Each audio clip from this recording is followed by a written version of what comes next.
Hello दोस्तों, मैं रामचल सरोज आप सभी का चल ऑनलाइन स्टडी में आप सभी का स्वागत करता हूं। आज हम लोग स्टार्ट करने वाले हैं पॉलिटी की एक क्लास। ये पॉलिटी की क्लास पूरी मैराथन होने वाली है। 2 से ढाई घंटे का समय लगने वाला है, तो काफ़ी लंबा वीडियो होने वाला है। ये वीडियो सभी विद्यार्थियों के लिए इम्पोर्टेंट होगा जो यूपीएससी की प्रीलिम्स की तैयारी कर रहे होंगे और यूपी पीसीएस प्रीलिम्स और साथ साथ में आरओ का भी पेपर कैंसिल हुआ तो दोबारा भी होना तय ही है। लगभग कैंसिल ही होना तय है, क्योंकि अभी कैंसिल नहीं हुआ है तो कैंसिल हो जाएगा। और यूपीपी के लिए जो बच्चे तैयारी कर रहे हैं उनके लिए भी ये वीडियो बहुत ही ज़्यादा इम्पोर्टेंट होने वाला है। इसमें मैं सारी की सारी पॉलिटी करवाने वाला हूँ, एक भी फैक्ट नहीं छोड़ने वाला हूँ, सारा करवाऊँगा। इसलिए वीडियो थोड़ा लंबा होने वाला है, तो वीडियो को पूरा देखिएगा जिससे आपको ज़्यादा से ज़्यादा इससे बेनिफिट हो सके।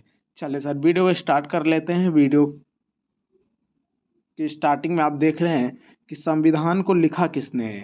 तो संविधान को लिखने का मतलब यहाँ पे ये है कि अपने हाथ से किसने लिखा है। तो प्रेम बिहारी रायजादा जी ने इसे अपने हाथों से लिखा है। हालांकि संविधान को किसने लिखा था सभी को पता है, डॉक्टर भीमराव अंबेडकर ने इसको लिखा था। और इसका मसौदा किसने तैयार किया था, तो बी एन राव ने किया था। इसका मसौदा किसने तैयार किया था, तो बी एन राव जी ने तैयार किया था। बेनिगल नरसिंह इनका पूरा नाम है। तो आप सभी को पता होगा, अपने हाथों से लिखा है प्रेम बिहारी रायजादा ने। इसका मसौदा किसने तैयार किया, बी एन राव ने। हालांकि इसका जो संपादन है और जो सबसे ज़्यादा कार्य किया उस किसने किया है, तो डॉक्टर बी आर अम्बेडकर ने किया है। इसीलिए डॉक्टर भीमराव अम्बेडकर जी को संविधान का पिता कहा जाता है, यानी फादर ऑफ कॉन्स्टिट्यूशन। तो फादर ऑफ कॉन्स्टिट्यूशन किसे कहा जाता है, तो डॉक्टर भीमराव अम्बेडकर को। तो इसका सिलेबस क्या होने वाला है, यानी हम लोग इस वीडियो में क्या क्या बात करने वाले हैं। तो पहले बात करेंगे संवैधानिक विकास के बारे में, यानी संवैधानिक विकास का सिद्धांत क्या है। संविधान सभा और उसके स्रोत देखने वाले हैं।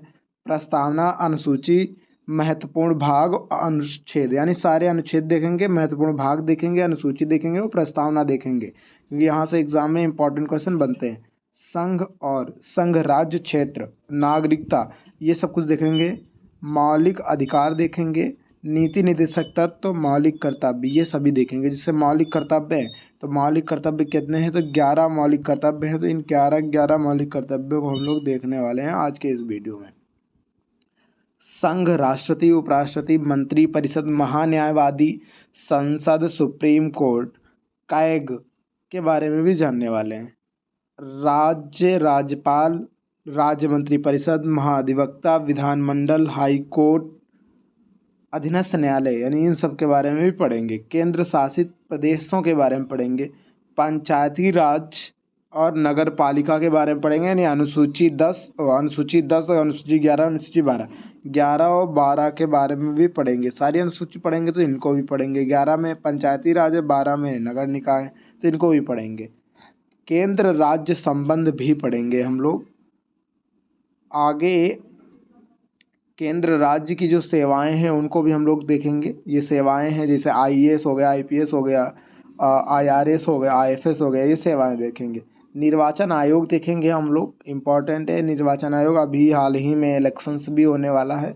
राजभाषा हम लोग देखेंगे। आपातकाल देखेंगे। संविधान संशोधन देखेंगे। तो यहाँ तक हम लोग पूरा आज करने वाले हैं, यानी 16 लेसन आपके सामने सबके सब कंप्लीट करने वाले हैं। चलिए सर, आज का पहला जो लेसन है आपके सामने है, भारत में संवैधानिक विकास का सिद्धांत। यानी भारत में संवैधानिक विकास यानी संविधान कैसे आया और हमने संविधान कहाँ कहाँ से लिया। तो इसके लिए पहले जानना होगा 1773 का रेगुलेटिंग एक्ट। तो 1773 का रेगुलेटिंग एक्ट क्या है, तो इस एक्ट के तहत ईस्ट इंडिया कंपनी यानी ब्रिटिश ईस्ट इंडिया कंपनी का पहला लिखित कानून था। ये पहला लिखित कानून था किसका, ब्रिटिश ईस्ट इंडिया कंपनी का। इस एक्ट के तहत बंगाल के गवर्नर को जनरल बना दिया गया, जिसके तहत लॉर्ड वारेन हेस्टिंग्स को बंगाल का अंतिम गवर्नर किंतु प्रथम गवर्नर जनरल बने। तो इस एक्ट की ही मदद से आप जानते हैं कि बंगाल का जो गवर्नर का पद था उसको बंगाल के गवर्नर जनरल के पद में बदल दिया गया था। और बंगाल के पहले गवर्नर जनरल बने थे वारेन हेस्टिंग्स। अगला, इस एक्ट के तहत बम्बई और मद्रास प्रेसिडेंसियों को कलकत्ता प्रेसिडेंसी के अधीन कर दिया गया था। यानी जो बम्बई प्रेसिडेंसी थी और जो कलकत्ता प्रेसिडेंसी थी उनको ख़त्म करके केवल एक प्रेसिडेंसी बना दिया गया, और उसको किसके अधीन कर दिया गया, तो कलकत्ता के अधीन कर दिया गया, केवल कलकत्ता होगी।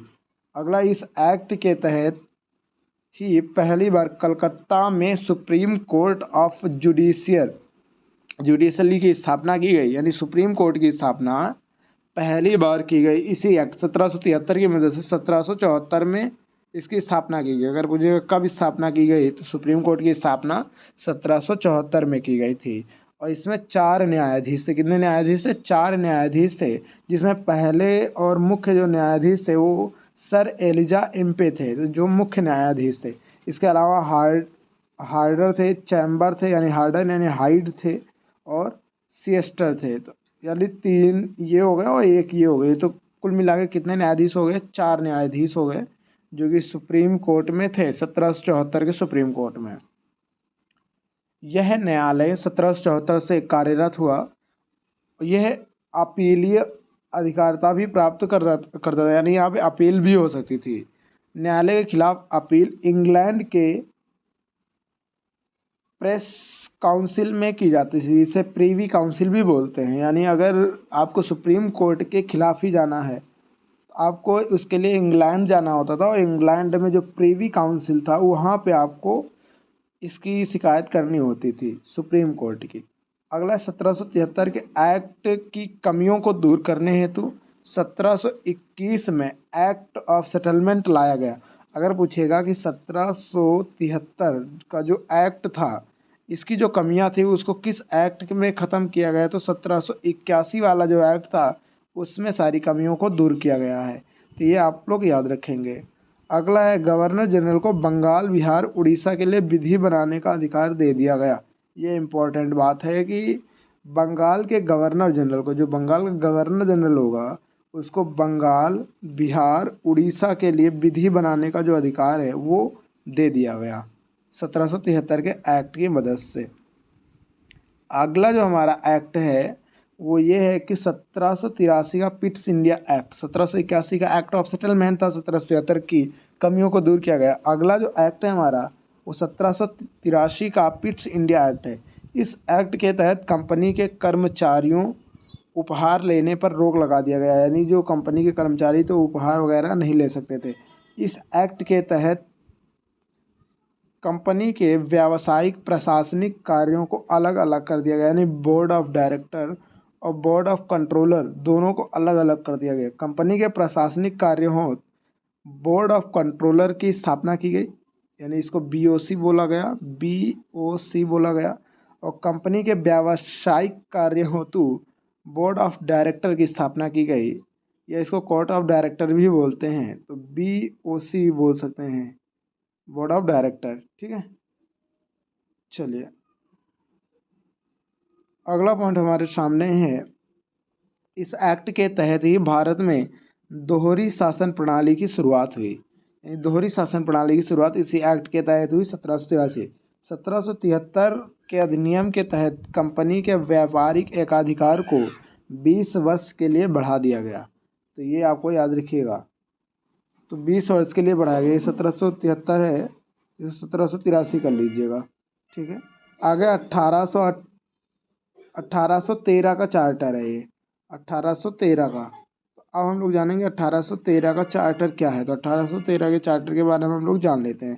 तो 1813 का चार्टर था, इस एक्ट के तहत कंपनी के व्यापारिक एकाधिकार को समाप्त कर दिया गया, किंतु चीन के साथ भारतीय चाय के व्यापार का एकाधिकार चलता रहेगा। यानी जो 1813 का चार्टर था उसमें ब्रिटेन का एकाधिकार समाप्त किया गया, लेकिन ब्रिटेन का एक एकाधिकार चलता रहेगा, चीन के साथ व्यापार और चाय का व्यापार, ये 2 एकाधिकार को समाप्त नहीं किया गया 1813 के चार्टर में।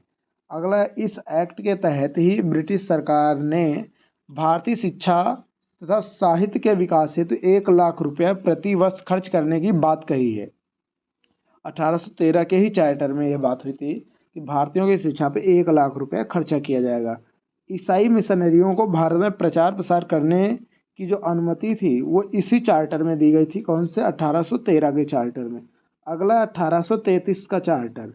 1833 का चार्टर हम लोग देखते हैं।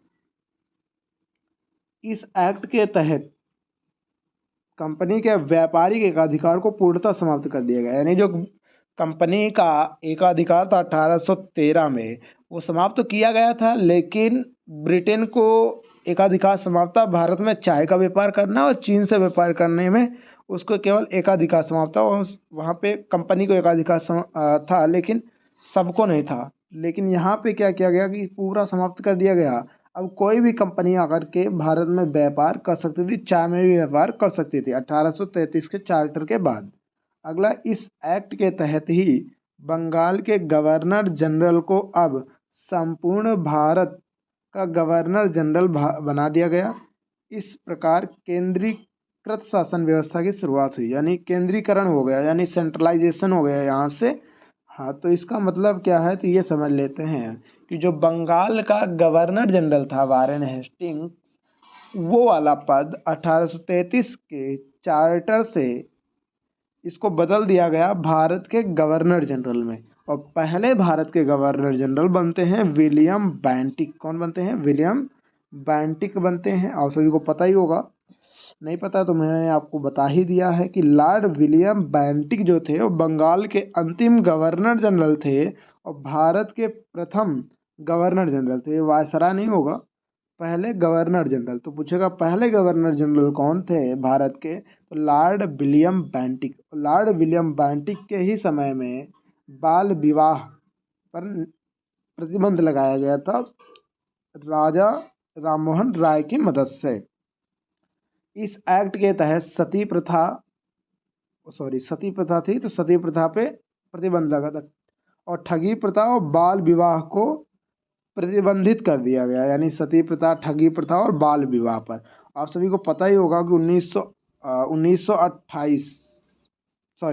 1828 में बाल राजा राम मोहन राय की मदद से विलियम बेंटिक ने एक अधिनियम लाया जिससे सती प्रथा को समाप्त कर दिया गया पूर्णतः। इसीलिए सती प्रथा को समाप्त करने का श्रेय विलियम बेंटिक और राजा राम मोहन राय को जाता है। अगला है, इस एक्ट के तहत ही गवर्नर जनरल की परिषद में बीओसी में एक विधि सदस्य को नियुक्त का प्रावधान किया गया, जिसके तहत लॉर्ड मैकाले भारत के प्रथम विधि सदस्य नियुक्त किए गए। ये पहला था, ये पहला विधि आयोग था, 1834 में बना था। अगर पूछेगा पहला विधि आयोग कब बना, तो 1834 में बना था। इस विधि आयोग के पहले अध्यक्ष थे लॉर्ड मैकाले। कौन थे? Lord Macaulay. एग्जाम में पूछा जाता है पहले विधि आयोग के अध्यक्ष कौन थे, तो लॉर्ड मैकाले थे। अगला, लॉर्ड मैकाले ने ही 1884 में शिक्षा से संबंधी डेन सेवरी या हनन का सिद्धांत दिया, अंग्रेजी को शिक्षा का माध्यम बनाया। तो अंग्रेजी को शिक्षा का जो माध्यम बनाने का श्रेय है वो लॉर्ड मैकाले को ही जाता है। लॉर्ड मैकाले की अध्यक्षता में 1834 में एक विधि आयोग का गठन किया गया जिसमें 4 सदस्य थे। तो पहले सदस्य थे लॉर्ड मैकाले, मैक्लीपोड, मिसेट, एड्सस सदस्य, यानी ये 3 तो ये हो गए। और मेन आपको याद रखना लॉर्ड मैकाले थे इसके। कौन थे? Lord Macaulay. अगला, इस एक्ट के तहत बम्बई तथा मद्रास प्रेसिडेंसी से विधि बनाने का अधिकार वापस ले लिया गया तथा भारत के गवर्नर जनरल द्वारा यह उनकी परिषद द्वारा पारित कानून को विनिमय की जगह अधिनियम कहा जाने लगा। यानी विनिमय की जगह जो था वो अधिनियम कहा जाने लगा, जो एक्ट या कानून होते थे। चलिए, ये पॉइंट ज़्यादा इम्पोर्टेंट नहीं है उस तरह का। अगला है, इस एक्ट के कंपनी के अधीन नियोजन नियुक्ति में किसी व्यक्ति के साथ जन्म, धर्म, ये इम्पोर्टेंट है, याद रखिएगा, जन्म, धर्म, जन्मस्थान, मूलवंश और लिंग के स्थान पर अयोग्य नहीं ठहराया जाएगा। यानी आपने देखा था आर्टिकल 15 अगर संविधान में देखें तो उसमें बताया जाता RRCSP के आधार पर, यानी race, religion, caste, sex and birth के आधार पर कोई भेदभाव नहीं किया जाएगा। वही बात लगभग यहाँ पर लिखी हुई है। तो ये किस अधिनियम से लिया गया है, तो 1833 के अधिनियम से। किस अधिनियम से? 1833 के अधिनियम से, याद रखिएगा। अगला चार्टर हमारे सामने है 1853 का चार्टर, ये 1853 का चार्टर है, तो लिख लीजिएगा 1853 का चार्टर। तो 1853 का चार्टर है, तो 1853 के चार्टर में हम लोग बात करेंगे।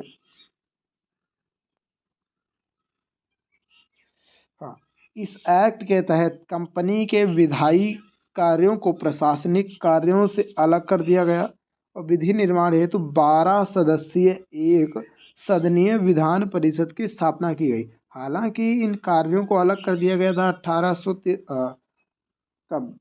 1783 में ही अलग कर दिया गया था, लेकिन 1853 में 12 सदस्यीय एक सदनीय विधान परिषद की स्थापना भी की गई। इस प्रकार भारत में संसदीय प्रणाली की शुरुआत हुई थी। अगर पूछेगा संसदीय प्रणाली की शुरुआत कब हुई, तो 1853 वाले चार्टर से, 1853, तो याद रखिएगा। सिविल सेवा में भाग लेने की अनुमति दी गई, तो यहाँ पे अब भारतीयों को सिविल सेवा में भाग लेने की अनुमति भी दी गई 1853 के चार्टर से। इस एक्ट के तहत विधि सदस्यों को गवर्नर जनरल के परिषद में स्थायी सदस्य बना दिया गया, तो ये भी याद रखिएगा।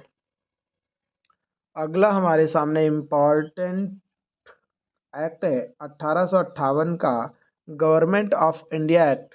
तो 1858 का जो भारत सरकार अधिनियम है, इसके अंतर्गत जो भारत का गवर्नर जनरल का पद था उसको समाप्त करके भारत का वायसराय बना दिया गया। यानी अगर ये किस अधिनियम से बनाया गया, तो 1858 के अधिनियम से भारत के गवर्नर जनरल के पद को भारत के वायसराय में बदल दिया गया। इस एक्ट के तहत भारत का शासन कंपनी के हाथों से निकल करके ब्रिटिश क्राउन्स के हाथ में चला गया था। 1858 यानी 2 अगस्त 1858 को इस अधिनियम पर विक्टोरिया के हस्ताक्षर होने के बाद यह अधिनियम ब्रिटिश प्रधानमंत्री लॉर्ड डर्बी द्वारा चलाया गया। यानी अगर पूछे किसके द्वारा आया, तो उस समय वहाँ की प्रधानमंत्री थी लॉर्ड डर्बी। ठीक है, याद रखिएगा। आप लोग एक प्रश्न का आंसर दीजिएगा कि 1857 की जो क्रांति थी वो किस ब्रिटिश प्राइम मिनिस्टर के समय में हुई थी, ये आप कमेंट बॉक्स में कमेंट कर सकते हैं। अगला, इस एक्ट की घोषणा 1 नवंबर 1858 को लॉर्ड कैनिंग द्वारा इलाहाबाद में की गई। इंपॉर्टेंट है, 1 नवंबर 1858 को लॉर्ड कैनिंग। तो ये भी है कि 1858 का जब भारत सरकार अधिनियम आया उस समय हमारे यहाँ का भारत गवर्नर जनरल कौन था, तो लॉर्ड कैनिंग। लेकिन ये अधिनियम आ जाने के बाद अब भारत का गवर्नर जनरल का पद तो रहेगा नहीं, अब ये पद बन जाएगा भारत का वायसराय। तो भारत के पहले वायसराय भी अगर पूछे तो कौन होंगे, तो लॉर्ड कैनिंग। ठीक है, चलिए अगला, इस अधिनियम के तहत भारत के गवर्नर जनरल का पद अब वायसराय बना दिया गया, जिसके तहत लॉर्ड कैनिंग भारत के अंतिम गवर्नर किंतु प्रथम वायसराय बने। वही बात जो मैंने आपको बताई। अगला, वायसराय को सहायता एवं सलाह देने हेतु भारत सचिव नामक पद बनाया गया, जिसके तहत चार्ल्स वुड प्रथम सचिव नियुक्त किए गए। तो ये अच्छा काम किया गया कि जो गवर्नर जो वायसराय होगा उसकी मदद के लिए भारत का एक सचिव नामक पद बनाया गया और पहले सचिव बने थे चार्ल्स वुड। तो याद रखिएगा, चार्ल्स वुड बने थे पहले सचिव। अगला है प्रश्न है, अगला जो पॉइंट हमारे सामने है, भारत सचिव के कार्यकारिणी परिषद में कुल 15 सदस्य रखे गए। अगर पूछेगा जो भारत सचिव की कार्यकारिणी, अगर जिसको नहीं दिख रहा होगा मैं बोल रहा हूँ तो वो ऐसे कर लेगा बोलने से मेरे, ठीक है भाई, हो सकता है क्योंकि वाटर मार्क उसके ऊपर चला गया है तो उसकी वजह से दिख नहीं रहा होगा।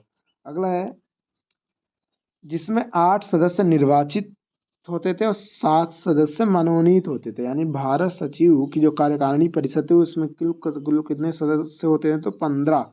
इसमें से 8 निर्वाचित और 7 क्या है, मनोनीत हैं।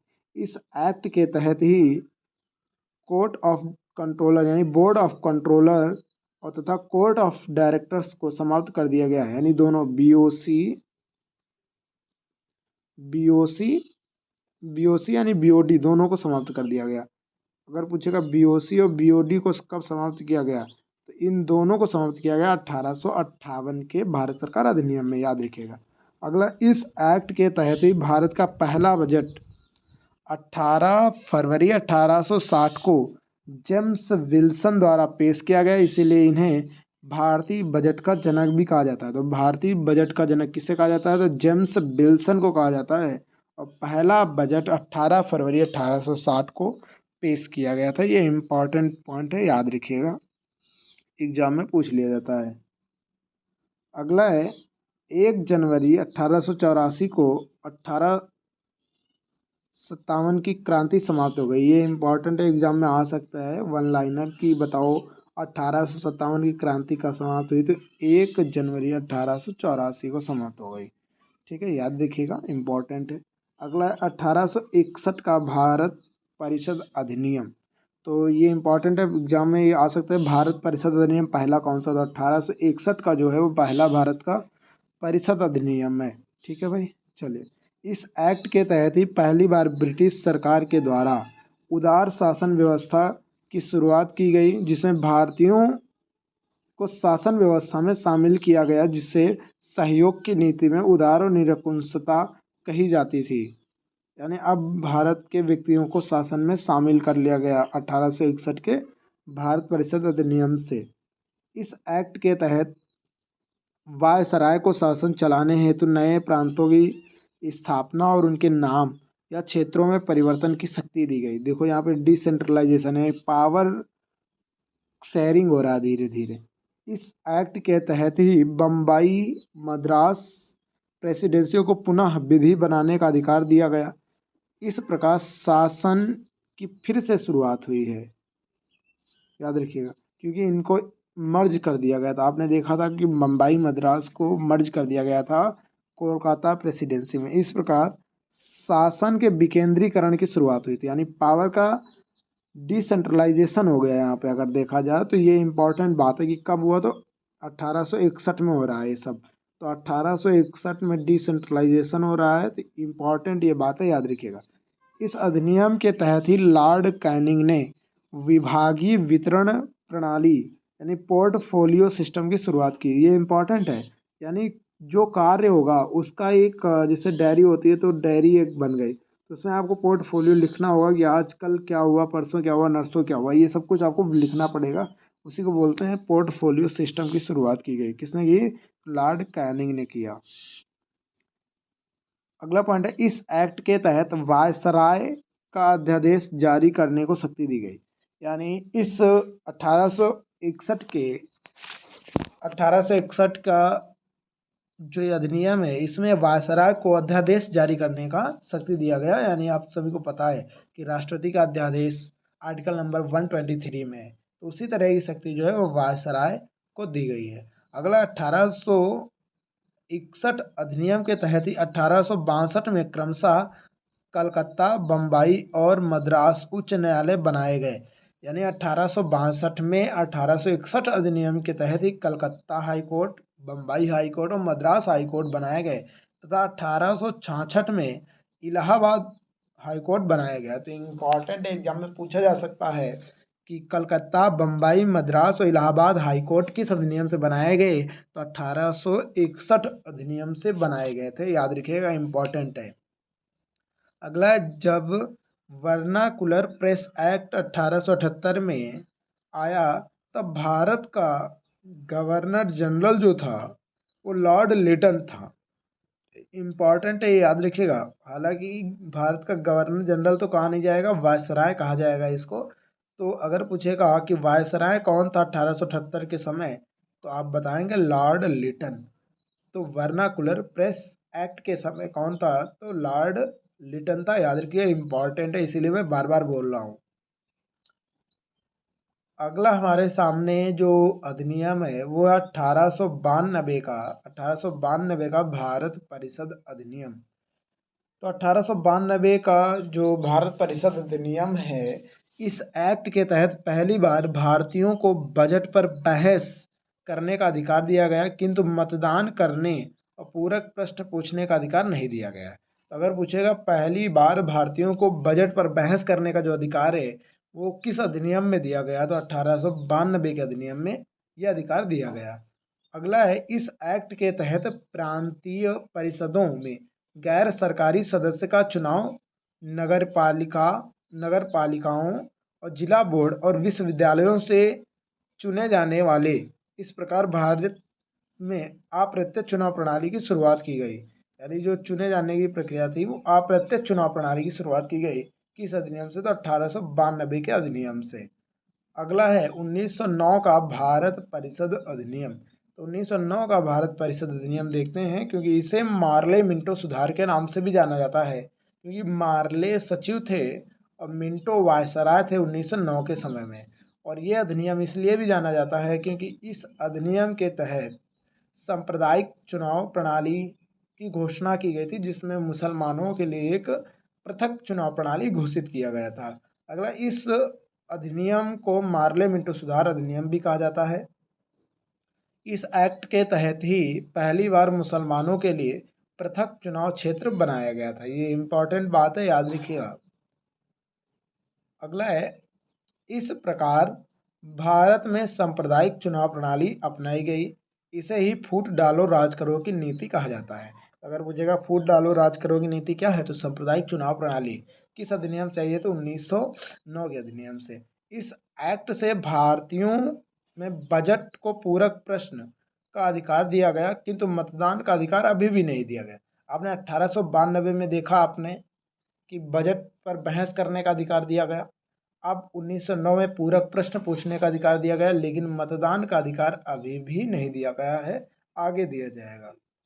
अगला प्रश्न है, अगला पॉइंट है 1909 में इस एक्ट को सर अरुंडेल समिति के रिपोर्ट पर लाया गया, जिसके संदर्भ में सर मार्ले ने मिंटो से कहा कि हम नाक के दांत बो रहे हैं जिसका फल भीषण होगा।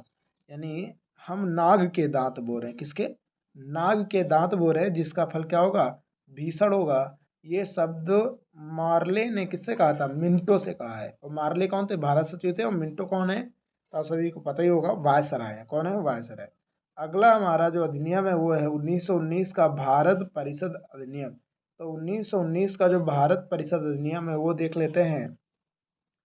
इसे मॉन्टेगू चेम्सफोर्ड सुधार के नाम से भी जाना जाता है। जैसा कि पहले ही लिखा हुआ है, इस अधिनियम को मॉन्टेगू चेम्सफोर्ड सुधार अधिनियम भी कहा जाता है। इस एक्ट के तहत सांप्रदायिक चुनाव प्रणाली का विस्तार किया गया, सामान्य मुस्लिम सिख में किया गया। यानी जो सिख वगैरह थे उनको भी यह अधिकार दिया गया सांप्रदायिक चुनाव प्रणाली का, जो आगे चल करके बाबा साहब भीमराव अम्बेडकर भी इस बात को उठाएंगे। अगला है, इस एक्ट के तहत ही पहली बार भारत द्विसदनात्मक विधानमंडल की स्थापना की गई, जिसे निम्न 2 सदन थे, केंद्रीय विधान परिषद और राज्य परिषद, 2 हो गए। और इसी को बोलते हैं द्विसदनात्मक व्यवस्था बोलते हैं, या इसको बोल सकते हैं प्रांतों का द्वैध शासन। अगर पूछेगा प्रांतों का द्वैध शासन कब शुरू हुआ है, तो 1919 के अधिनियम से। और केंद्रीय विधान परिषद में 145 सदस्य हुआ करते थे, जिसमें से 104 सदस्य जो थे वो निर्वाचित थे, 41 सदस्य जो थे वो मनोनीत हुआ करते थे। जो राज्य परिषद थी उसमें 60 सदस्य थे, जिसमें 34 निर्वाचित होते थे और 26 मनोनीत होते थे। तो ये आप याद रख सकते हैं, बड़े एग्जाम्स में आ सकता है, बाकी आप वनडे एग्जाम्स में केवल सुन सकते हैं। इस एक्ट के तहत ही विधायी विषयों की 2 भागों में बांटा गया, एक हस्तांतरित विषय और एक अहस्तांतरित विषय। तो 2 भाग में हो गए। इन पर विधि विधानमंडल में बनती थी, जैसे बाजार, मेला और स्वास्थ्य, ये सब कुछ है। तो हस्तांतरित विषय है। अगला है कि इस पर जो विधि है वो वायसराय बनाता था। कौन बनाता था? वायसराय विधि बनाएगा, जो अहस्तांतरित विषय होते थे। इस एक्ट के तहत ही पहली बार प्रांतों में द्वैध शासन व्यवस्था या दोहरी शासन प्रणाली व्यवस्था आई। इसका डायरकी सिस्टम भी बोलते हैं, इंग्लिश में डायरकी बोलते हैं, तो द्वैध शासन को डायरकी हो गया।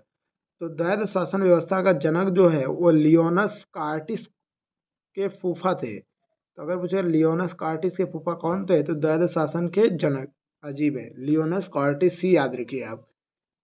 इस एक्ट के तहत ही पहली बार महिलाओं को मतदान का अधिकार प्राप्त हुआ। ये इम्पॉर्टेंट है, कि पहली बार महिलाओं को मतदान का अधिकार किस एक्ट में दिया गया, तो 1919 के एक्ट में दिया गया। अब आगे आता है बजट। अभी हम लोगों ने देखा था कि बजट पे बहस का जो अधिकार है 1892 में दिया गया। बहस और पूरक प्रश्न पूछने का जो अधिकार है वो 1909 में दिया गया। 1919 के अधिनियम में बहस भी कर सकते थे बजट पे, पूरक प्रश्न भी पूछ सकते थे और मतदान भी कर सकते थे। ये भारतीयों का अधिकार दिया गया बजट पे।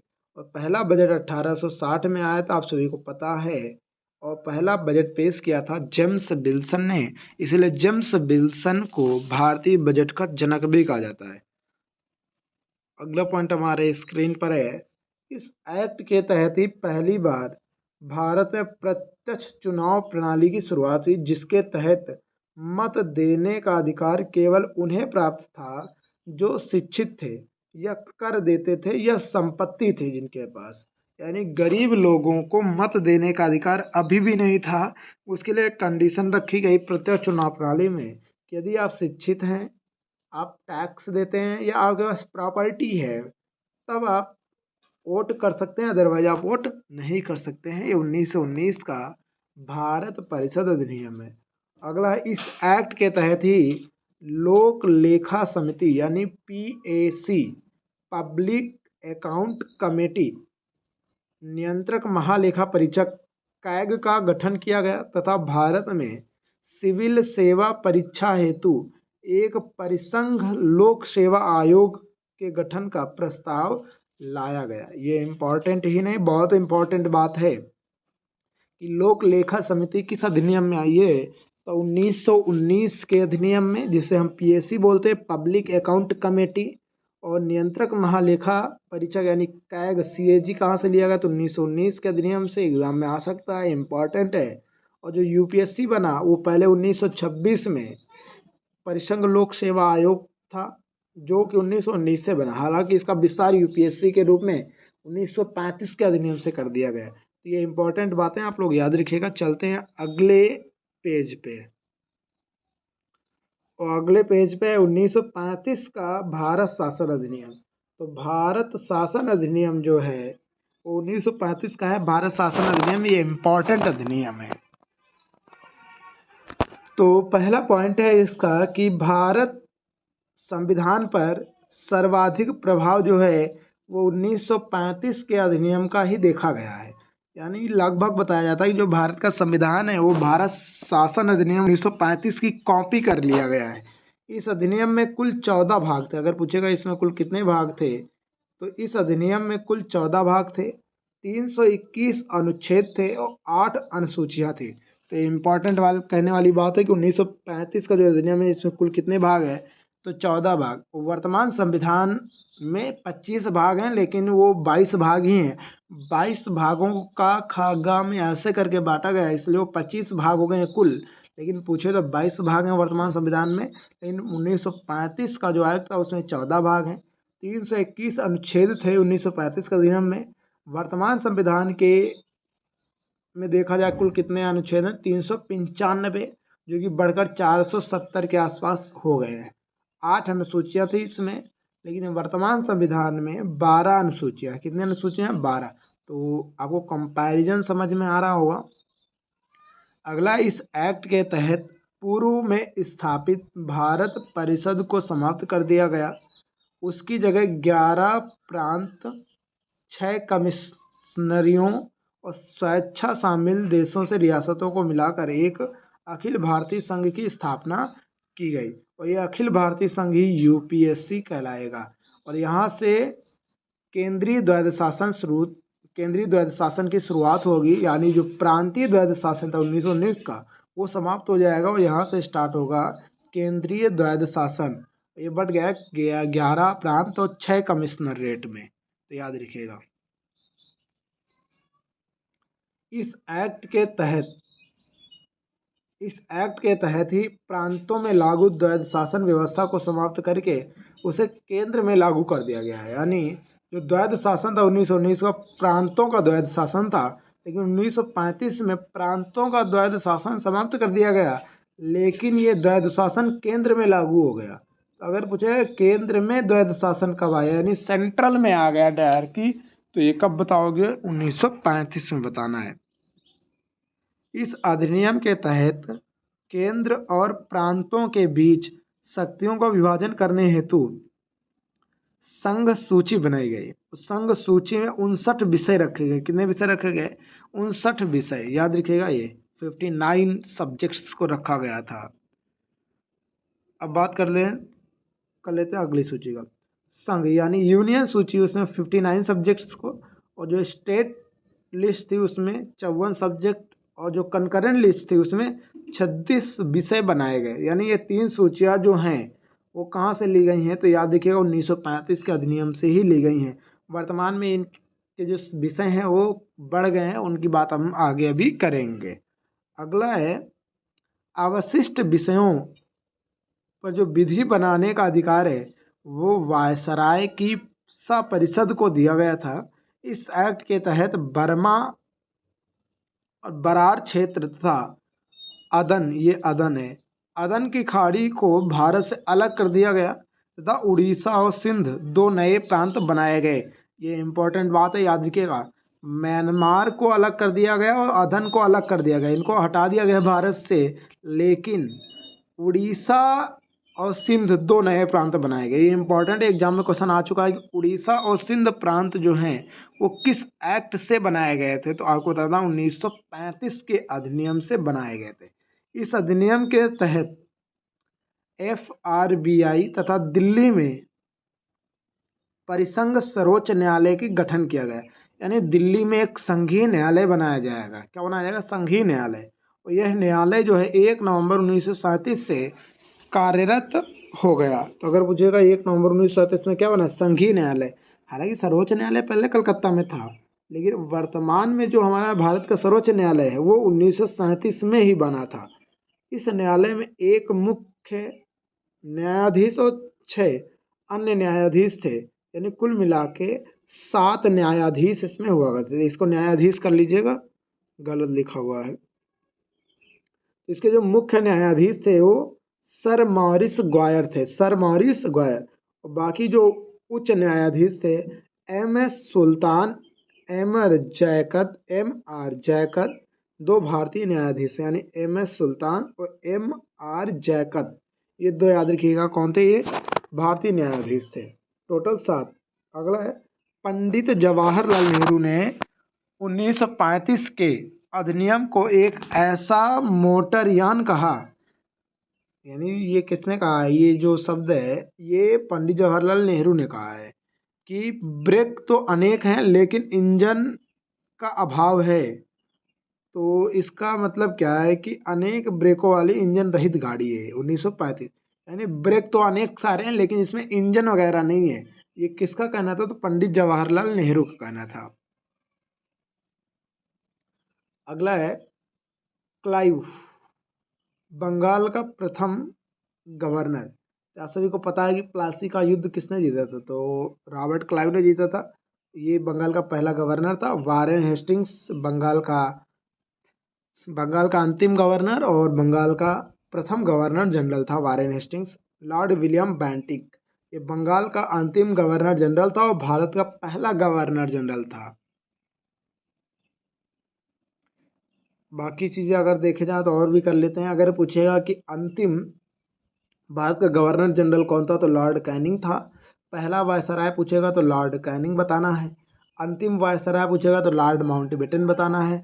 स्वतंत्र भारत का पहला गवर्नर जनरल पूछे तो माउंटबेटन बताना है। स्वतंत्र भारत का अंतिम और पहले भारतीय गवर्नर जनरल पूछे तो आपको चक्रवर्ती गोपालाचारी बताना है।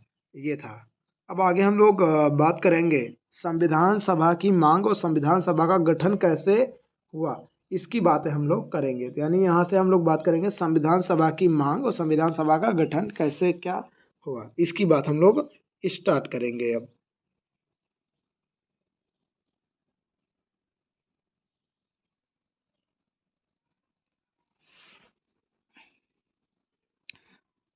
तो संविधान निर्माण की जो सर्वप्रथम मांग है, ये अगर देखें हम लोग तो संविधान निर्माण की सर्वप्रथम मांग 1935 ईस्वी में, ओ सॉरी 1995, ये सॉरी नोट करिएगा, 1995 में बाल गंगाधर तिलक के द्वारा स्वराज विधेयक के रूप में की गई थी। तो अगर मुझे स्वराज विधेयक के रूप में संविधान सभा की मांग सर्वप्रथम किसने की, तो बाल गंगाधर तिलक ने की। 1922 में महात्मा गांधी ने यह स्पष्ट किया कि भारतीय संविधान का निर्माण भारतीय लोगों की इच्छा अनुसार किया जाएगा। ये किसने कहा था, तो महात्मा गांधी ने किया था। 1925 में साइमन कमीशन भारत आया, जिसमें कुल 7 सदस्य थे। इसे श्वेत आयोग यानी व्हाइट कमीशन के नाम से भी जाना जाता है। तो इसमें एक भी भारतीय नहीं थे, जिसकी वजह से साइमन कमीशन गो बैक के नारे लगाए गए, जिसमें लाला लाजपत राय की मृत्यु भी हो गई थी। साइमन कमीशन के समक्ष मोतीलाल नेहरू के नेतृत्व में एक रिपोर्ट पेश की गई, जिसे नेहरू रिपोर्ट भी कहा जाता है। नेहरू रिपोर्ट भी कहा जाता है, जिससे यह भी योग किया गया कि उपनिवेशिक जो उपनिवेश होगा वो स्वराज्य हो। केंद्र में पूर्ण उत्तरदायित्व सरकारों प्रांतों को स्वतंत्रता दी जाए। सर्वोच्च न्यायालय के साथ नागरिकों के अधिकारों का उल्लेख किया जाए इत्यादि, ये सारी शर्तें रखी गई किसमें, नेहरू रिपोर्ट के अंदर में। नेहरू जो रिपोर्ट थी वो मोतीलाल नेहरू ने तैयार किया था, और मोतीलाल नेहरू जो थे पंडित जवाहरलाल नेहरू जी के पिताजी थे। नेहरू रिपोर्ट के विरोध में जिन्ना के द्वारा 14 सूत्री मांग 1929 में पेश किया गया। तो अगर पूछेगा 14 सूत्री जो मांग थी वो 1929 में किसने पेश किया था, तो जिन्ना ने पेश किया था। 1929 में कांग्रेस के लाहौर अधिवेशन में पहली बार निर्णय लिया गया कि आगामी प्रत्येक 26 जनवरी को स्वाधीनता दिवस के रूप में मनाया जाएगा, और रावी नदी के तट पर 12 बजे रात को पंडित जवाहरलाल नेहरू और उनके साथियों ने राष्ट्रीय झंडे को फहराया था। संविधान सभा की सर्वप्रथम सुझाव जो था 1924 में एम.एन. रॉय के द्वारा दिया गया था। ये एम.एन. 24 को 34 कर लीजिएगा, 1934 एम.एन. रॉय के द्वारा दिया गया था।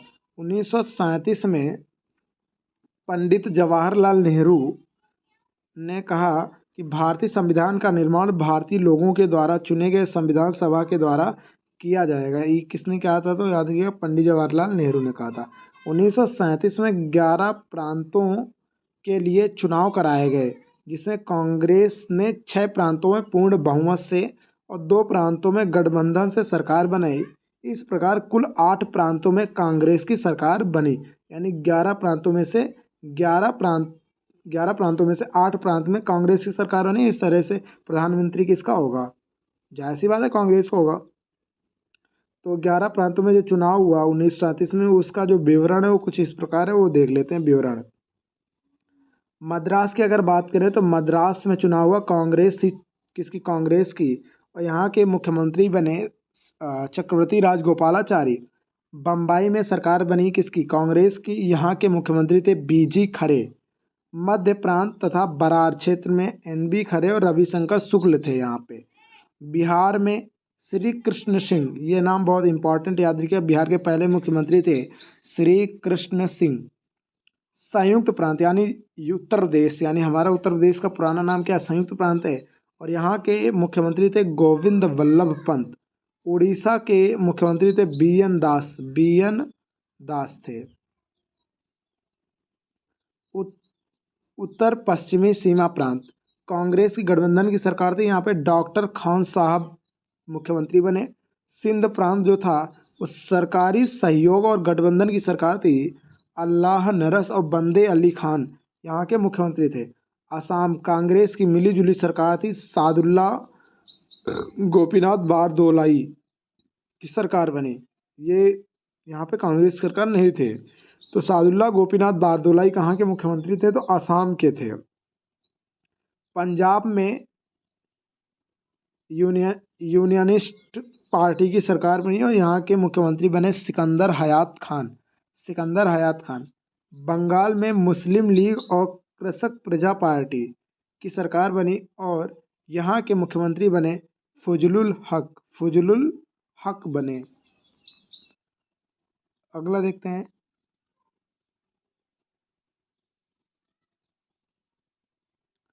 28 महीने में सरकार रहने के लिए कांग्रेस ने 1939 को सभी 8 प्रांतों से त्यागपत्र दे दिया। यानी लगभग 28 महीने के बाद में क्या हुआ कि सरकार से इस्तीफा दे दिया, जिसका प्रमुख कारण ये था कि भारतीय सेना को कांग्रेस संपत्ति के बिना द्वितीय विश्व युद्ध में झोंकना था। तो ये तो बिल्कुल भी गलत था ना भाई। चले, तो अच्छा हुआ कि जो कांग्रेस ने इस्तीफा दे दिया। 22 दिसंबर 1939 को कांग्रेस को त्यागपत्र देने की खुशी में डॉक्टर बी आर अम्बेडकर तथा जिन्ना ने मिलकर मुक्ति दिवस मनाया। 22 दिसंबर को डॉक्टर बी एम अम्बेडकर और जिन्ना ने मिलकर क्या मनाया? मुक्ति दिवस मनाया। बी आर अम्बेडकर ने कहा कि भारत को कांग्रेस से मुक्ति मिल गई है। कांग्रेस को भारत से और भारत को कांग्रेस से मुक्ति मिल गई है। ये डॉक्टर बी आर अम्बेडकर का कथन था। 8 अगस्त 1940 को वायसराय लॉर्ड लिनलिथगो द्वारा अगस्त प्रस्ताव लाया गया, जिसमें यह कहा गया कि द्वितीय विश्व युद्ध के पश्चात भारतीयों के लिए एक संविधान सभा का निर्माण किया जाएगा, जिससे औपनिवेशिक स्वराज्य की स्थापना की जाएगी, डोमिनियन स्टेटस दिया जाएगा भारत को। अगस्त प्रस्ताव के विरोध में 17 अक्टूबर 1940 को गांधी जी के द्वारा व्यक्तिगत सत्याग्रह पवनार आश्रम से शुरू किया गया। तो व्यक्तिगत ये एग्जाम में आया है, इसका उद्देश्य था कि इसको रोकना एक तरह से, ठीक है। और गांधी जी के द्वारा 17 अक्टूबर 1940 में कहाँ से स्टार्ट हुआ? तो पवनार आश्रम से शुरू हुआ। इस सत्याग्रह के प्रथम सत्याग्रही जो थे वो आचार्य विनोबा भावे थे, और दूसरे सत्याग्रही जो थे वो पंडित जवाहरलाल नेहरू थे। याद रखिएगा, व्यक्तिगत सत्याग्रह के। 23 मार्च 1942 को एस्टेफोर्ड क्रिप्स की अध्यक्षता में मिशन यानी क्रिप्स मिशन भारत आया, जिसमें भारत को डोमिनियन स्टेटस, राज्य का दर्जा दिया जाएगा, ऐसी बात कही गई। क्रिप्स प्रस्ताव को सभी दलों के द्वारा अस्वीकार कर दिया गया। गांधी जी ने क्रिप्स प्रस्ताव को पोस्ट डेटेड चेक या बाद की तिथि का चेक कहा। किसने? गांधी जी ने। पोस्ट डेटेड चेक कहा। किसने कहा? तो गांधी जी ने कहा। पंडित नेहरू ने इसे एक डूबते हुए बैंक का उत्तर दिनांकित चेक कहा। किसने कहा? एक डूबते हुए बैंक का उत्तर दिनांकित चेक कहा, कि जो बैंक में दिया तो जाएगा लेकिन वो कैश नहीं होगा। पट्टाभी सीतारामैया ने अगस्त प्रस्ताव का रूपांतरित स्वरूप कहा है। यानी जो पट्टाभी सीतारामैया थे, उन्होंने क्रिप्स मिशन को ही बोला कि जो अगस्त प्रस्ताव है इसका एक रूपांतरित रूप है, ये ज़्यादा इंपॉर्टेंट नहीं है। क्रिप्स प्रस्ताव के विरोध में 9 अगस्त 1942 को भारत छोड़ो आंदोलन शुरू हुआ। तो 9 अगस्त 1942 को क्या शुरू हुआ? तो भारत छोड़ो आंदोलन शुरू हुआ। 8 अगस्त 1942 को क्या हुआ था? तो अगस्त क्रांति। और 9 अगस्त की रात को ऑपरेशन जीरो आवर चला था, जिसमें जितने भी महान क्रांतिकारी थे उनको गिरफ्तार करके जेल में डाला गया था। देख लेते हैं। भारत छोड़ो आंदोलन, अगस्त क्रांति 1942। क्रांति का प्रस्ताव पारित हुआ, तो लाया गया नहीं। अगर पूछेगा 1942 का जो भारत छोड़ो आंदोलन है वो किस कांग्रेस के अधिवेशन में लाया गया? तो वर्धा के कांग्रेस अधिवेशन में लाया गया। तो वर्धा के। तारीख 19 जुलाई 1942। व्यक्ति पंडित जवाहरलाल नेहरू के द्वारा इस प्रस्ताव को रखा गया और इस प्रस्ताव को समर्थन दिया गया। वल्लभ भाई पटेल ने भी प्रस्ताव को समर्थन दे दिया गया। पारित कब हुआ? 8 अगस्त 1942 में बम्बई के ग्वालियर टैंक मैदान से इसको, और इसके अध्यक्षता थे अबुल कलाम आज़ाद। अगर मुझे इसकी अध्यक्षता कौन कर रहा था? तो अबुल कलाम आज़ाद कर रहे थे। और कहाँ से स्टार्ट हुआ? तो बम्बई का ग्वालियर टैंक का मैदान, वहीं से स्टार्ट हुआ था, तो याद रखिएगा। अगला हम लोग देख लेते हैं, आंदोलन की बात देख लेते हैं।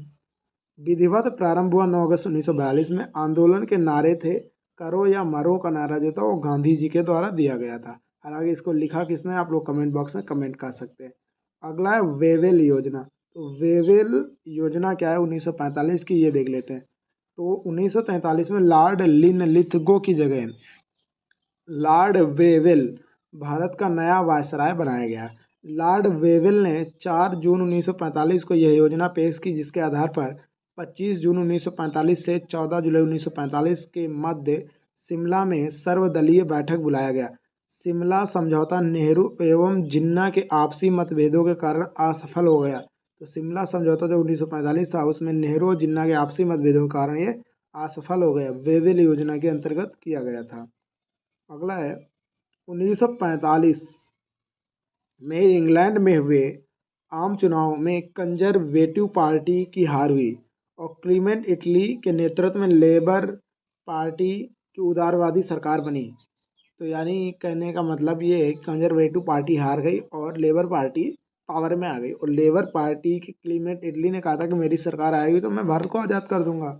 और क्लाइमेट इटली जो थे, इनकी घोषणा के अनुसार 20 जून 1948 से पूर्व भारत को स्वाधीन कर दिया जाएगा, जिसके लिए दो प्रमुख कार्य किए गए। यानी इन्होंने कहा था कि भारत को आज़ाद कर दिया जाएगा इस डेट से पहले। पहला काम इन्होंने किया, वायसराय लॉर्ड वेवेल की जगह लॉर्ड माउंटबेटन को भारत का वायसराय बना दिया गया।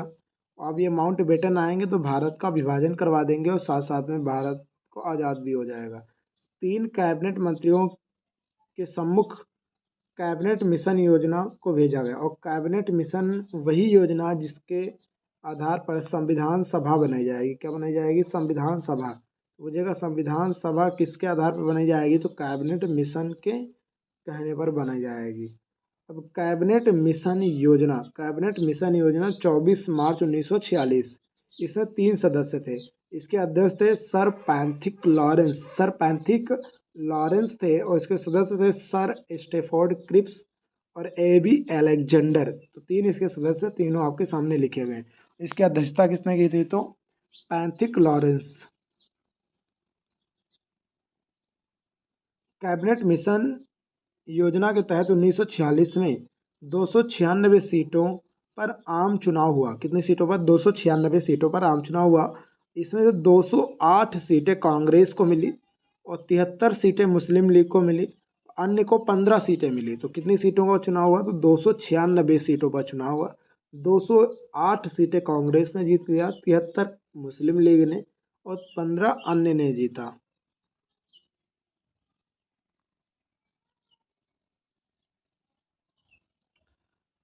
2 सितंबर 1946 को अंतरिम सरकार का गठन किया गया। तो हालांकि बहुमत किसको है? कांग्रेस। तो कांग्रेस की अंतरिम सरकार बनेगी। कैबिनेट मिशन योजना के तहत ही संविधान सभा का गठन हुआ। तो ये इंपॉर्टेंट है, एग्जाम में पूछा जाता है कि संविधान सभा किसके निर्देशन में बनी है? तो कैबिनेट मिशन। तो संविधान सभा में कुल सदस्य कितने थे? तो 389। कितने सदस्य? 389 सदस्य थे टोटल संविधान सभा में। 292 सदस्य ब्रिटिश प्रांत से थे।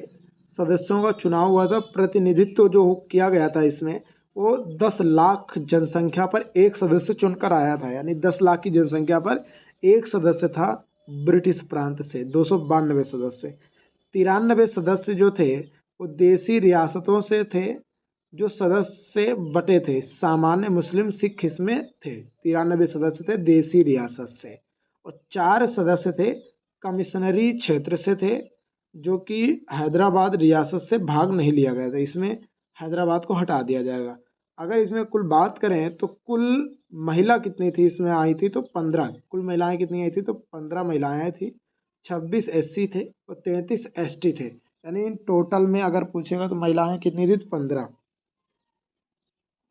सॉरी, संविधान सभा में कुल कितनी महिलाएं थी? तो 15। कितनी महिलाएं थी? 15 महिलाएं। इंपॉर्टेंट है, याद रखिएगा। संविधान सभा की बैठकें देख लेते हैं हम लोग। संविधान सभा की जो पहली बैठक है वो 9 दिसंबर 1946 को की गई, और इसका अस्थायी अध्यक्ष जो है वो सच्चिदानंद सिन्हा को बनाया गया। इंपॉर्टेंट है, पहली बैठक 9 दिसंबर 1946, और इसका पहला अस्थायी अध्यक्ष जो था वो सच्चिदानंद सिन्हा जी थे। 11 दिसंबर 1946 जो दूसरी बैठक थी, इसमें स्थायी अध्यक्ष चुना गया डॉक्टर राजेंद्र प्रसाद को, और संवैधानिक सलाहकार के रूप में चुना गया BN राव जी को। BN राव यानी बेनिगल नरसिंह जी को। और तीसरी बैठक जो थी 13 दिसंबर 1946 को हुई, और इसे पंडित जवाहरलाल नेहरू ने उद्देश्य प्रस्ताव प्रस्तुत किया, जो 22 जनवरी 1947 को स्वीकार कर लिया गया, और उसे ही आज हम प्रस्तावना कहते हैं। क्या कहते हैं? प्रस्तावना। तो प्रस्तावना को कब अपनाया गया? तो 22 जनवरी 1947 को। बैठक जो है वो संसद भवन के सेंट्रल हॉल में हुई थी, याद रखिएगा। एच.सी. मुखर्जी जो थे उन्होंने मुस्लिम एच.सी. मुखर्जी और टी.टी. कृष्णमाचारी, इन दोनों लोगों को संविधान सभा का उपाध्यक्ष चुना गया। याद रखिएगा, इम्पॉर्टेंट है। अध्यक्ष पूछेगा तो राजेंद्र प्रसाद है, उपाध्यक्ष थे एच.सी. मुखर्जी और टी.टी. कृष्णमाचारी। लेकिन इसमें मुस्लिम लीग ने भाग नहीं लिया था। पहली बैठक में कुल 207 सदस्यों ने भाग लिया था। तो पूछेगा पहली बैठक में कुल कितने सदस्यों ने भाग लिया? 207, लेकिन मुस्लिम लीग ने भाग नहीं लिया। प्रारूप समिति को ही मसौदा समिति कहते हैं, पांडुलेखन समिति भी कहते हैं और ड्राफ्टिंग कमेटी भी बोलते हैं। और इसका जो हेड था वो डॉक्टर भीमराव अंबेडकर जी थे। इसके गठन की अगर बात करें तो 29 अगस्त 1947 को हुआ था और इसके कुल सदस्य कितने थे? तो 7 कुल सदस्य इसके थे। संविधान में अगर पूछे कुल कितने वाचन हुए हैं तो 3 वाचन हुए। कितने वाचन हुए? 3 वाचन। आगे हम लोग बात करते हैं कुल कितने वाचन हुए हैं और कब कब हुए हैं, और इनके सदस्य 7 सदस्य थे टोटल। वो कौन कौन से हैं? पहला वाचन जो था वो 4 नवंबर 1948 से 9 नवंबर 1948, यानी नवंबर से नवंबर, याद रखिएगा। ये 47 से 48 है, ये 47 कर लीजिएगा। नहीं, सही है। 4 नवंबर 1948 से 9 नवंबर 1948, बहुत छोटा था। दूसरा वाचन जो था वो 15 नवंबर 1948 से 17 अक्टूबर 1949 तक था। और जो तीसरा वाचन है वो 14 नवंबर 1949 से 26 नवंबर 1949 तक था। ये याद रखिएगा। ये 47 है, हमको लग रहा है 47 कर लीजिएगा इसको। इसके सदस्य कुल मिला के 7 थे, तो सातों देख लेते हैं। पहले सदस्य डॉक्टर भीमराव अंबेडकर, दूसरे अल्लादी कृष्णा स्वामी अय्यर, तीसरे एन गोपाल स्वामी अय्यर, चौथे के एम मुंशी, पांचवें एन माधव राव। एन माधव राव जो थे वो बी.एल. मित्र की जगह आए थे, क्योंकि बी.एल. मित्र हट गए थे बीमारी की वजह से। अगला 6 नंबर पे टी.टी. कृष्णमाचारी, ये डी.पी. खेतान की जगह पे आए थे। डी.पी. खेतान की मृत्यु हो गई थी। सैयद मोहम्मद सादुल्ला, ये 7वें हैं। तो याद रखिएगा, बी.एल. मित्र की जगह माधव राव थे और टी.टी. कृष्णमाचारी डी.पी. खेतान की जगह पे आए थे। ये याद रखिएगा, एग्जाम में यही आता है। संविधान सभा का गठन, यानी संविधान सभा का गठन कैसे हुआ?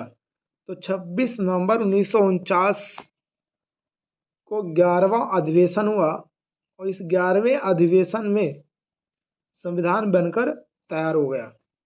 याद रखिए, संविधान को संविधान सभा द्वारा अंगीकृत विचारित किया गया। संविधान में कुल 22 भाग, 395 अनुच्छेद और 8 अनुसूचियां थीं। 24 जनवरी 1950 को संविधान सभा का 12वां अधिवेशन हुआ। कौन सा अधिवेशन हुआ? 12वां अधिवेशन हुआ। और संविधान सभा की अंतिम बैठक हुई, यानी कुल कितने अधिवेशन हो गए? 12 अधिवेशन हो गए और अंतिम बैठक 24 जनवरी 1950 को हो गई। इसी दिन डॉक्टर राजेंद्र प्रसाद को राष्ट्रपति चुना गया और संविधान के ऊपर 284 लोगों ने साइन किया। कितने लोगों ने साइन किया? 284 लोगों ने साइन किया है। और 24 जनवरी 1950 को ही राष्ट्रगान और राष्ट्रगीत को अपनाया गया, यानी संविधान सभा के द्वारा राष्ट्रगान और राष्ट्रगीत को कब अपनाया गया? तो 24 जनवरी 1950 को। संविधान बनने में कुल जो समय लगा वो 2 वर्ष 11 माह 18 दिन का समय लगा। लगभग 64 लाख रुपए का खर्च उस समय आया था। और 26 नवंबर को ही संविधान दिवस के रूप में मनाया जाता है, यानी अगर पूछेगा किस दिवस को, 26 नवंबर को संविधान दिवस मनाया जाता है। आगे देख लेते हैं। 26 जनवरी 1950 को संविधान को पूरे देश में लागू कर दिया गया। हालांकि आंशिक रूप से 26 जनवरी 1949 को लागू किया गया था, लेकिन पूरा देश में संविधान जो था 26 जनवरी 1950 को लागू हुआ। इसी दिन राज चिन्ह को अपनाया गया, यानी जो अशोक का राज चिन्ह है उसे 26 जनवरी 1950 को ही अपनाया गया। कुर्ग, दिल्ली और अजमेर और बलूचिस्तान, इसको भी अपनाया गया इसी दिन 26 जनवरी 1950 को। 1946 में आम चुनाव समाप्त होने के पश्चात 24 अगस्त 1946 को अंतरिम सरकार की घोषणा की गई। 2 सितंबर 1946 को पंडित जवाहरलाल नेहरू के नेतृत्व में अंतरिम सरकार का गठन किया गया। 26 अक्टूबर 1946 में मुस्लिम लीग की अंतरिम सरकार में सम्मिलित हो गई। तत्पश्चात 15 सदस्यीय मंत्रिमंडल का गठन किया गया जो निम्नवत है। ये इम्पॉर्टेंट है, जो अंतरिम सरकार का मंत्रिमंडल है वो जानना इम्पॉर्टेंट है। तो ये जो मंत्रिमंडल है ये किसका है, तो अंतरिम सरकार का। तो लॉर्ड माउंटबेटन जो थे वो गवर्नर जनरल थे, अध्यक्ष थे। पंडित जवाहरलाल नेहरू जो थे वो उपाध्यक्ष और विदेश मंत्रालय संभाल रहे थे। गृह मंत्रालय और सूचना एवं प्रसारण मंत्रालय किसके पास था, तो वल्लभ भाई पटेल के पास। उद्योग और आपूर्ति मंत्रालय जॉन मथाई के पास था। रक्षा मंत्री कौन थे, तो बलदेव सिंह जी थे। शिक्षा मंत्री श्री राजगोपालाचारी। कार्य मंत्रालय और खनन बंदरगाह CH बाभा के पास था। डॉक्टर राजेंद्र प्रसाद के पास खाद्य एवं कृषि मंत्रालय था। अशरफ अली के पास रेलवे मंत्रालय था। जगजीवन राम के पास श्रम मंत्रालय था, याद रखिएगा। लियाकत अली के पास वित्त मंत्रालय था। I चंद्रीगर के पास वाणिज्य मंत्रालय था। अब्दुल्ला निस्तार के पास संचार मंत्रालय था। जोगेंद्र नाथ मंडल जो थे वो विधि मंत्री थे, यानी कानून मंत्री थे। कौन, जोगेंद्र नाथ मंडल। गंजानुपुर अली खां ये स्वास्थ्य मंत्री थे। तो और याद रखिएगा कि लियाकत अली और गंजानुपुर अली खां ये मुस्लिम लीग के मंत्री थे, याद रखिएगा। 1947 में नेहरू की सरकार बनी और 14 सदस्य 1947 से भारत विभाजन के पश्चात अंतरिम सरकार का पुनः गठन किया गया, जिसे मंत्रिमंडल का निम्नवत है। यानी अब पहले 1940 की अंतरिम सरकार थी जो कि भारत आज़ाद होने से पहले का मंत्रिमंडल था। अब जो मंत्रिमंडल हम लोग देखने वाले हैं वो नेहरू की सरकार है। 1947 भारत के आज़ाद होने के बाद इसका जो अध्यक्ष बना, यानी जो वायसराय, जो भारत के गवर्नर जनरल बने, वो श्री राजगोपालाचारी बने। कौन बने, श्री राजगोपालाचारी बने। और प्रधानमंत्री कौन बना, तो पंडित जवाहरलाल नेहरू बने और उपाध्यक्ष भी पंडित जवाहरलाल नेहरू बने। प्रधानमंत्री विदेश मामले, कॉमनवेल्थ, वैज्ञानिक और शोध और राष्ट्रमंडल मामले किसके पास है, पंडित जवाहरलाल नेहरू के पास। डॉक्टर BR अम्बेडकर कानून मंत्री थे। बलदेव सिंह रक्षा मंत्री थे। राजेंद्र प्रसाद खाद्य एवं कृषि मंत्रालय इनके पास रह गया। 5वां, सरदार वल्लभ भाई पटेल गृह मंत्री और सूचना एवं प्रसारण मंत्रालय। डॉक्टर जॉन मथाई रेलवे एवं परिवहन मंत्रालय। अगला मौलाना अबुल कलाम आजाद शिक्षा मंत्रालय और रेलवे मंत्री भी ये थे। बाबू जगजीवन राम श्रम मंत्री। CH बाभा वाणिज्य मंत्रालय। रफ़ी अहमद किदवई संचार मंत्री थे। रफ़ी अहमद किदवई कौन थे, संचार मंत्री थे। राजकुमारी अमृत कौर स्वास्थ्य मंत्री थी। RK षणमुगम शेट्टी वित्त मंत्री थे। डॉक्टर श्यामा प्रसाद मुखर्जी उद्योग तथा आपूर्ति मंत्रालय के मंत्री थे। NV गाडगिल कार्य खदान एवं ऊर्जा मंत्रालय के मंत्री थे। ये संविधान सभा में सम्मिलित 15 महिलाएं निम्न थी, यानी ये 15 महिलाएं थी जो संविधान सभा में सम्मिलित हुई थी और इम्पोर्टेंट है ये। सुचेता कृपलानी थी उत्तर प्रदेश से। विजय लक्ष्मी पंडित थी, UN में चुनी जाने वाली महिला थी और ये पंडित जवाहरलाल नेहरू की बहन भी थी। पूर्णिमा जी थी। कमला थी। बेगम एजाज रसूल ये पहली मुस्लिम और एकमात्र मुस्लिम महिला थी, बेगम एजाज रसूल, इम्पॉर्टेंट। जी दुर्गाबाई मद्रास, बेला मुदन मद्रास से हैं। अम्मू स्वामीनाथन मद्रास से। रेणुका राय वेस्ट बंगाल। लीला ये भी वेस्ट बंगाल से। राजकुमारी अमृत कौर मध्य प्रदेश। सरोजनी नायडू बिहार। हंसा मेहता महाराष्ट्र। मालती चौधरी उड़ीसा। एन्नी मास्क्रीन त्रावणकोर से थी। 1946 में गठित अंतरिम सरकार के संदर्भ में अंबेडकर ने कहा कि यह एक देश की सरकार है जिसे दो राष्ट्र चला रहे हैं। 1946 में कहा कि यह ऐसी सरकार है जिसे दो राष्ट्र चला रहे हैं, यानी एक ब्रिटिश चला रहे हैं, एक भारत के लोग चला रहे हैं। जी ऑस्टिन ने संविधान सभा के बारे में कहा कि संविधान सभा कांग्रेस थी और कांग्रेस ही भारत थी। ऐसा कहने वाला कौन था? तो याद रखिए G Austin. The Indian constitution, उनकी पुस्तक का नाम है the Indian constitution. Doctor B R Ambedkar का चुनाव पहले पूर्वी बंगाल के लिए किया गया था। भारत विभाजन के पश्चात इनका निर्वाचन बम्बई प्रेसिडेंसी की पूर्ण सीट से किया गया और पुणे सीट से एम आर जयकर ने त्यागपत्र दिया था। M R Jayakar. संविधान सभा के सभी निर्णय सर्वसम्मति के आधार पर लिए गए। संविधान का सुलेखन इटालिक शैली में प्रवाहमय क्रम में प्रेम बिहारी नारायण रायजादा ने किया था। अभी मैंने शुरुआत में आपको बताया था इसको लिखा किसने था, तो प्रेम बिहारी नारायण रायजादा।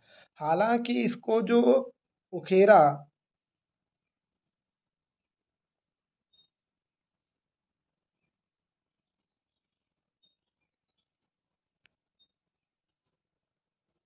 चलिए हालांकि इस पे जो कलाकृतियां बनाई गई वो शांति निकेतन के कारीगरों के द्वारा किया गया था।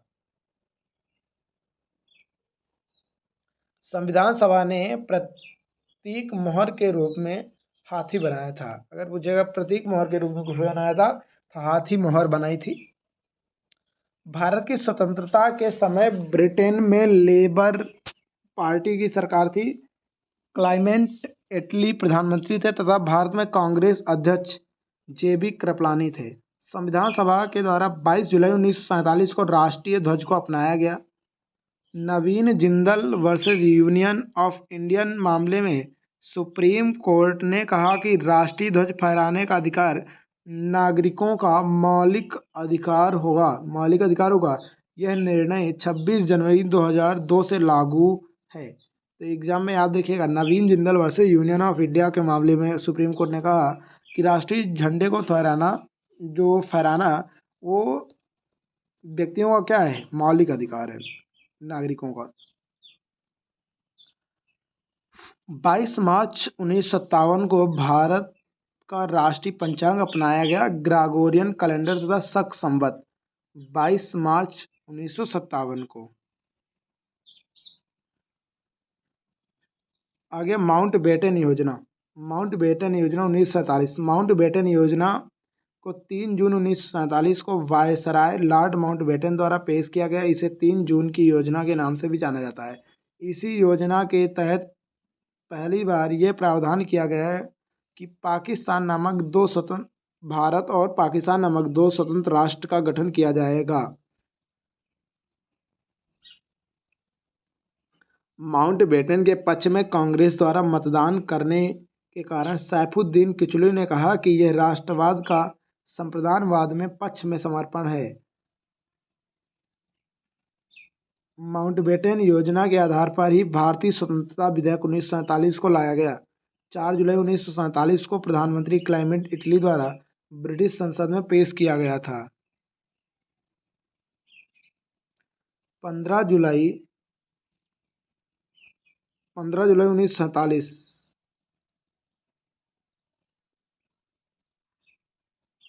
15 जुलाई 1947 को इसे ब्रिटिश संसद में पारित किया गया। 18 जुलाई 1947 को इसे ब्रिटिश साम्राज्य की अनुमति प्राप्त हुई।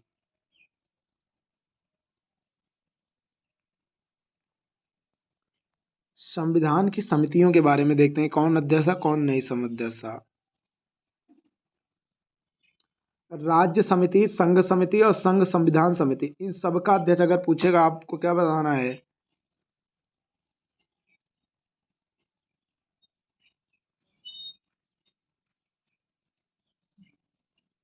तो राज्य समिति, संघ समिति और संघ संविधान समिति का अध्यक्ष है पंडित जवाहरलाल नेहरू। यानी संघ अगर आ जाए तो पंडित जवाहरलाल नेहरू आप बता सकते हैं। अगला है संचालन समिति, रियासत समिति और तदर्थ झंडा समिति। इन सबका जो अध्यक्ष था वो डॉक्टर राजेंद्र प्रसाद जी थे।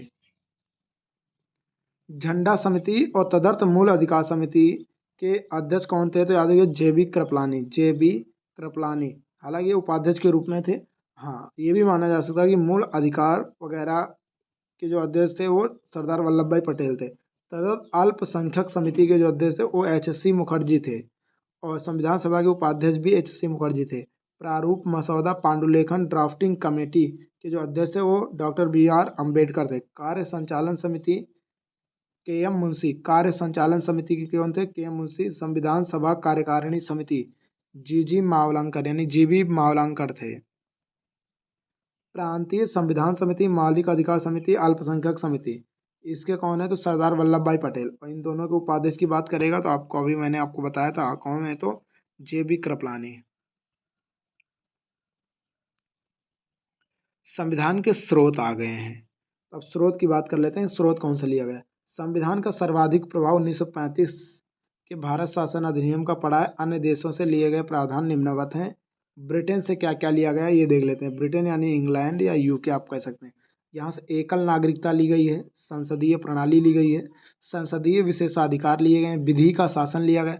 विधि द्वारा स्थापित प्रक्रिया जापान से ली गई है, लेकिन विधि का शासन यहाँ से लिया गया, रूल ऑफ लॉ। विधि निर्माण प्रक्रिया ली गई है, विधि के समक्ष समता ली गई है।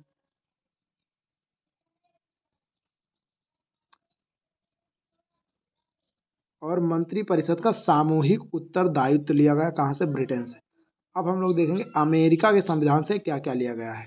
अमेरिका के संविधान से क्या क्या लिया गया वो देख लेते हैं। तो अमेरिका के संविधान से मौलिक अधिकार लिए गए हैं, सर्वोच्च न्यायालय लिया गया है, स्वतंत्र न्यायपालिका ली गई है, न्यायिक पुनराविलोकन लिया गया है, संविधान की सर्वोच्चता प्रस्तावना ली गई है।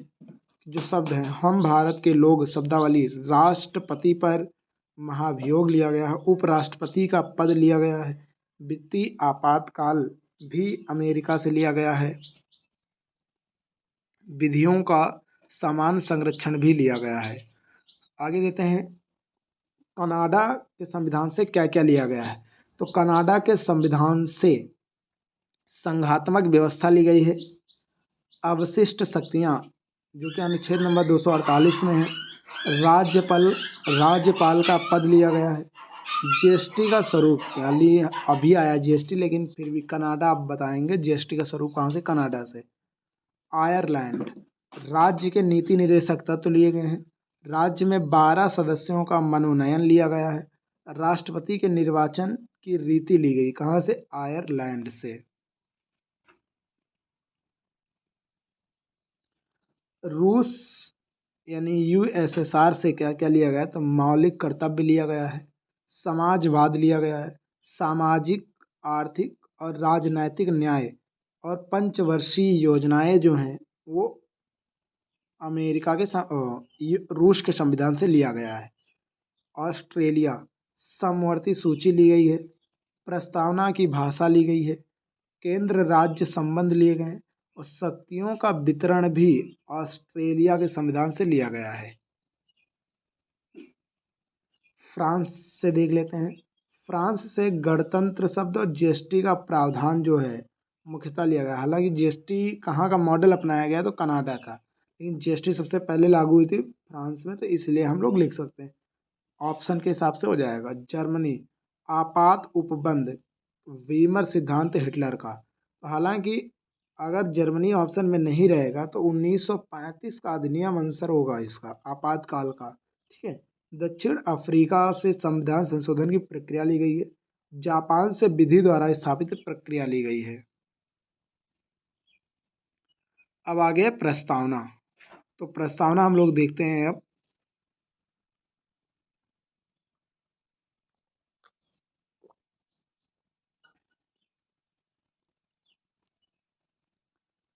बात करें प्रस्तावना की, तो प्रस्तावना का संवैधानिक स्रोत है ये, और हम भारत के लोग, ये शब्द अमेरिका से लिया गया है। संविधान का स्वरूप जो है वो संप्रभुता, संप्रभुता, समाजवादी, पंथनिरपेक्ष, लोकतंत्रात्मक गणराज्य, ये एक तरह से, यानी हम भारत के लोग भारत को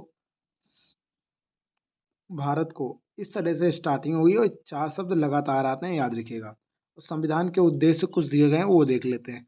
और आप सभी को संविधान की जो प्रस्तावना है वो याद होनी चाहिए, क्योंकि क्रम लगाने को आ जाता है यूपीएससी और यूपीपीसीएस के एग्जाम्स में। न्याय अगर पूछेगा न्याय कितने प्रकार का, तो 3 प्रकार की न्याय की बात की गई है। सामाजिक न्याय, आर्थिक न्याय और राजनैतिक न्याय की बात की गई है। स्वतंत्रता की बात करें तो 5 प्रकार की स्वतंत्रता दी गई है। विचार की स्वतंत्रता, अभिव्यक्ति की स्वतंत्रता, विश्वास की स्वतंत्रता, धर्म की स्वतंत्रता और उपासना की स्वतंत्रता जो है वो प्रस्तावना में सम्मिलित है। और समता दी गई है। समता 2 प्रकार की समताएं हैं, एक प्रतिष्ठा की समता और अवसर की समता दी गई है।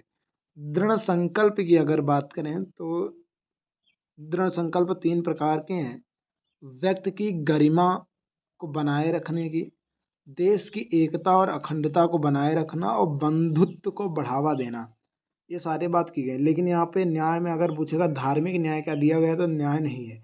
यही 3 न्याय दिए गए हैं, सामाजिक, आर्थिक और राजनैतिक। धार्मिक न्याय की बात प्रस्तावना में नहीं की गई है, याद रखिएगा।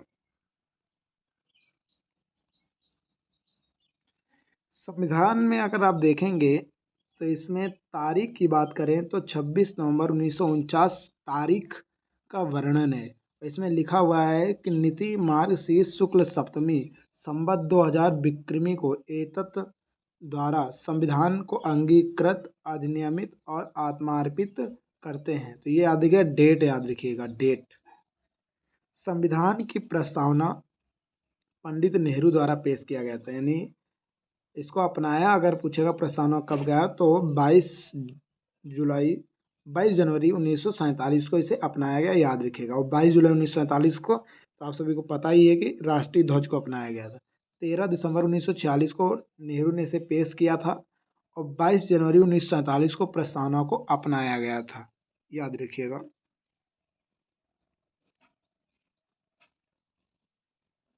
कुछ शब्दावलियां हैं जैसे हम भारत के लोग, ये शब्दावली अमेरिका से ली गई है, जैसा कि मैंने आपको ऑलरेडी बताया। हालांकि प्रस्तावना की जो भाषा है वो ऑस्ट्रेलिया के संविधान से ली गई है। कहाँ से ली गई है?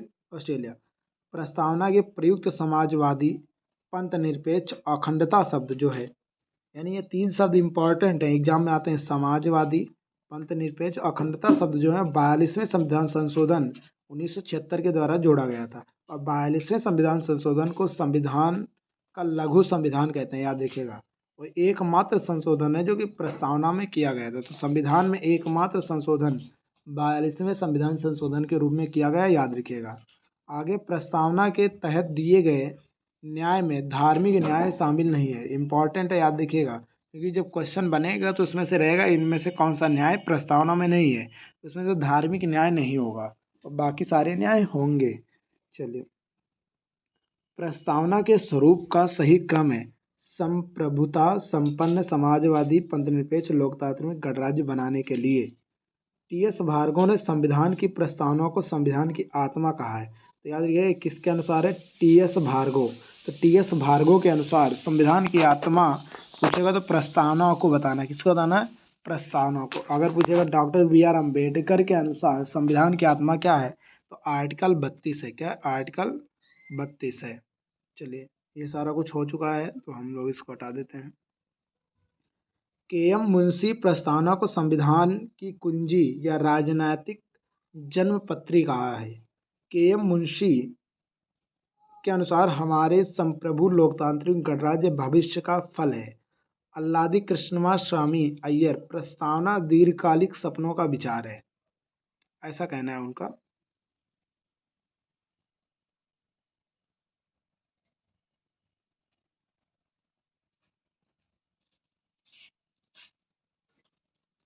1973 में केशवानंद भारती के मामले में बेरुबारी के निर्णय, यानी ये बेरुबारी का निर्णय था, ठीक है, 1960 में आया था। बेरुबारी जो मामला था, बेरुबारी का जो मामला था वो कब आया? 1960 में आया। इसमें ज़्यादा इम्पोर्टेंट नहीं है, इम्पोर्टेंट ये वाला केस है। 1973 में केशवानंद भारती के मामले में बेरुबारी के निर्णय को उलट दिया गया और एवं कहा गया कि प्रस्तावना संविधान का भाग है कि न्यायालय द्वारा प्रावर्तनीय नहीं है, किंतु व्याख्या करने में प्रस्तावना की सहायता ली जा सकती है। ये कहना था केशवानंद भारतीय केस। ये इम्पोर्टेंट है, एक बार ही प्रस्तावना में अभी तक संशोधन हुआ है, वो भी 42वां संविधान संशोधन। अब हम लोग पढ़ेंगे अनुसूचियाँ। कुल अनुसूचियाँ कितनी हैं? तो आप सभी को पता है कि संविधान में 8 अनुसूचियाँ थी पहले, जिसे बाद में संशोधन करके बढ़ा दिया गया और वर्तमान में 12 अनुसूचियाँ हैं।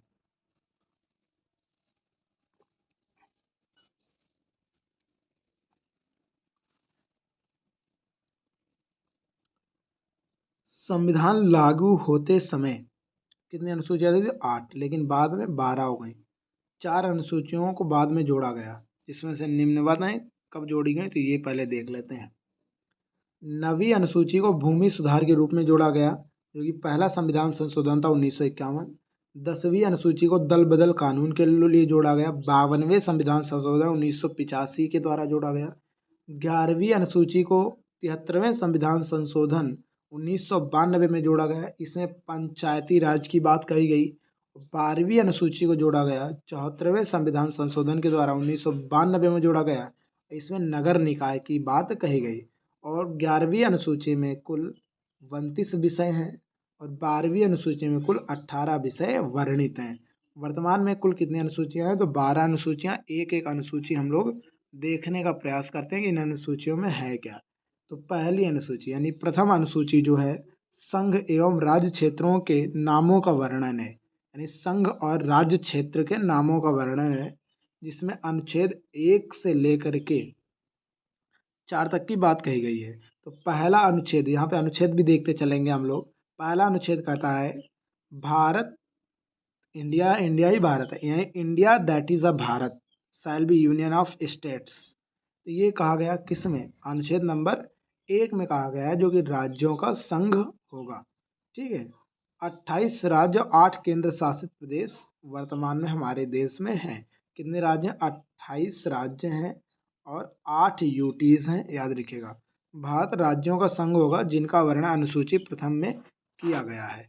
अब दूसरी अनुसूची हम लोग देखते हैं। दूसरी अनुसूची, प्रमुख पदाधिकारियों का वेतन और भत्ते। तो इसमें वेतन और भत्ते की बात की गई दूसरी अनुसूची में। वेतन और भत्ते यानी कितना दिया जाएगा और कहाँ से दिया जाएगा, ये जरा थोड़ा देख लेते हैं। तो कितना दिया जाएगा, तो अलग अलग है। राष्ट्रपति को कितना दिया जाएगा, प्रधानमंत्री कितना दिया जाएगा, कैग को कितना दिया जाएगा, वित्त मंत्रालय के प्रमुख को कितना दिया जाएगा, सबका वेतन अलग अलग है। ये देखना जरूरी है कहाँ से दिया जाएगा। तो आर्टिकल नंबर 112 आर्ट और राज्य आर्टिकल नंबर 202। 112 में तो वित्त विभाग है। अच्छा, ये राज्य का वित्त आयोग है। ठीक है। और कहाँ से दिया जाएगा, तो भारत की संचित निधि से, और राज्य वालों को राज्य की संचित निधि। ये आर्टिकल वित्त विभाग के, याद रखिए वित्त। यानी यहाँ पे जो बजट है, बजट का, ये राज्य का बजट है और ये केंद्र का बजट है। राष्ट्रपति,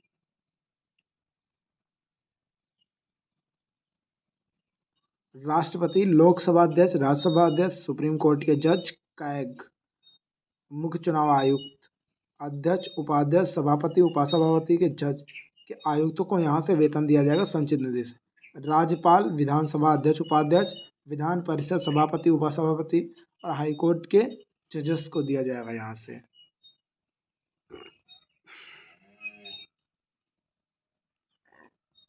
तीसरी अनुसूची जो है वो देख लेते हैं।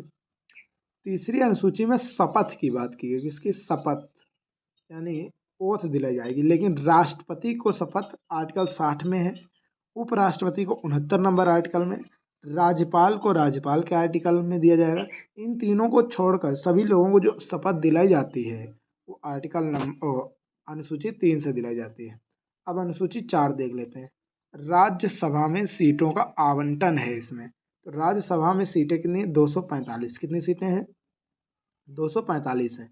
इसमें 12 सदस्यों को मनोनीत किया जाता है राष्ट्रपति के द्वारा, और ये जो 12 सदस्य होंगे वो साहित्य, विज्ञान और कला और समाज सेवा में उनके विशिष्ट योगदान के लिए उन्हें यहाँ पे मनोनीत किया जाएगा राष्ट्रपति के द्वारा। ये मनोनयन है 12 सदस्यों का। 233 सदस्य जो है वो निर्वाचित किए जाएंगे राज्यों की विधानसभाओं के निर्वाचित सदस्यों के द्वारा। ठीक है, तो याद देखिएगा 233 सदस्य जो हैं वो निर्वाचित किए जाएंगे 245 में से। अगर हाईएस्ट राज्यसभा सीटें पूछेगा तो 250 सीटें हैं टोटल। 31 विधानसभा, 28 राज्यों में और 3 यूटीज़ में विधानसभाएं। अगर मुझे टोटल विधानसभाएं कितनी है तो 31 विधानसभाएं हैं।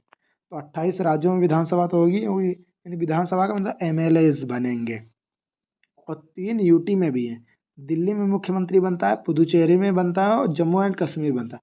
वर्तमान में जम्मू एंड कश्मीर में नहीं है, लेकिन आने वाले समय में जम्मू कश्मीर में हो जाएगा। अब आगे 5वीं अनुसूची।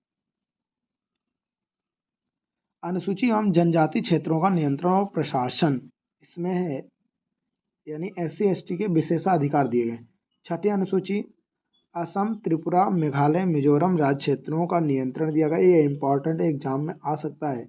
इसको ATMMM के नाम से भी जानते हैं, ATMMM। इसे मणिपुर नहीं आता है, याद रखिएगा। असम आएगा, त्रिपुरा आएगा, मिजोरम आएगा और आपका मेघालय आएगा, लेकिन मणिपुर नहीं आएगा, याद रखिएगा। ये नॉर्थ ईस्ट के राज्यों के लिए है। 7वीं अनुसूची केंद्र और राज्य के बीच शक्तियों का विभाजन जो है वो 3 सूचियों में किया गया है, संघ सूची, राज्य सूची और समवर्ती सूची के रूप में। संघ सूची में 97 विषय हैं, राज्य सूची में 66 विषय हैं, समवर्ती सूची में 47 विषय हैं। हालांकि वर्तमान में ये विषय थोड़ा बढ़े भी हैं, घटे भी हैं। जैसे समवर्ती सूची में लगभग 52 विषय हो गए, राज्य सूची में घट करके 61 विषय हो गए और संघ सूची में 97 विषय में से एक विषय घटकर 98 शायद हो गए। तो इसको एक बार क्रॉस चेक जरूर कर लीजिएगा आप लोग। संसद विधि बनाती है संघ में और राज्य सूची में राज्य विधानमंडल विधि बनाती है। समवर्ती में दोनों सरकारें विधि बना सकती हैं।